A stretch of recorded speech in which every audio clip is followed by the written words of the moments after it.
কোটা সংস্কার আন্দোলন ঘিরে সহিংসতায় আহতরা বিনামূল্যে চিকিৎসা পাচ্ছেন। অঙ্গ প্রতিস্থাপন সহ সুস্থ হতে যাদের দীর্ঘ সময় চিকিৎসা প্রয়োজন তাদের ব্যয়ভারও বহন করা হবে বলে জানিয়েছে হাসপাতাল কর্তৃপক্ষ।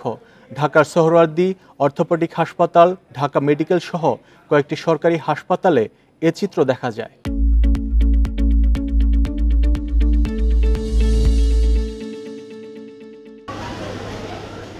সাম্প্রতিক সহিংসতায় গুরুতর যারা আহত হয়েছেন তাদেরই একজন মিরপুর ১ নম্বর সেকশনের মোটর বাইকের দোকান কর্মচারী নাসির। চিকিৎসা নিচ্ছেন আগারগাঁওয়ের অর্থোপেডিক হাসপাতালে। জানালেন, হাসপাতালে ভর্তির পর থেকে চিকিৎসার কোনো খরচ দিতে হয়নি তাকে।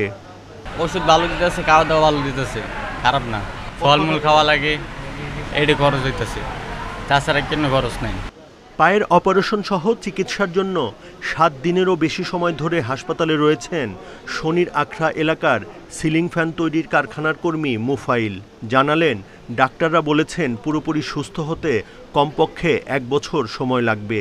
এ সময়ে কিভাবে সংসার চলবে এ নিয়ে চিন্তায় তিনি।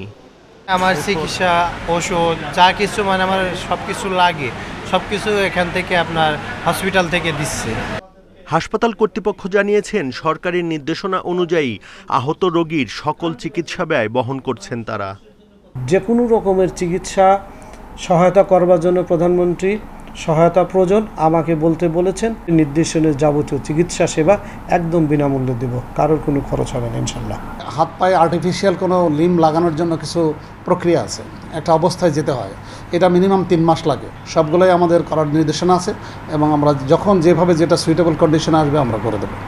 এর আগে গত সপ্তাহে রাজধানীর বেশ কয়েকটি হাসপাতাল পরিদর্শন করেন প্রধানমন্ত্রী শেখ হাসিনা। সহিংসতায় আহতদের চিকিৎসার জন্য যা দরকার তার সবকিছুই সরকার করবে বলে ঘোষণা দেয়া হয়। Buddhadeb Kundu, independent news, Dhaka.